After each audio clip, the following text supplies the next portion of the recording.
Sweetcorn मसला आवश्यक सामग्री 1 कप सिझा स्वीटकॉर्न 2 चमच बटा नड़िया 1 चमच जीरा गुंड 1 चमच धनिया गुंड 1 चमच गरम मसला गुंड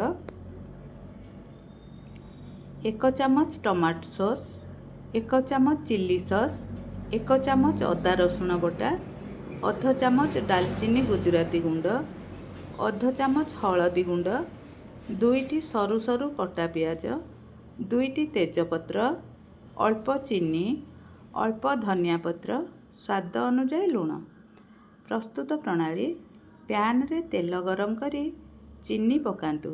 चीनी लाल होई आसिले सेथिरे कटा पियाज पकई भाजंतु। पियाज भाजी होई गले तेजपत्र पकई टिके भाजंतु। एथर रसुण अदा बटा पकई पुणी भाजंतु। टिके परे जीरा गुंड धनिया गुंड और बटा नड़िया पकई कषंतु। एथिरे सामान्य पानी देबे। पानी फुटिले सिझा स्वीटकॉर्न और लुण पकई ढांकुणी देदेबे।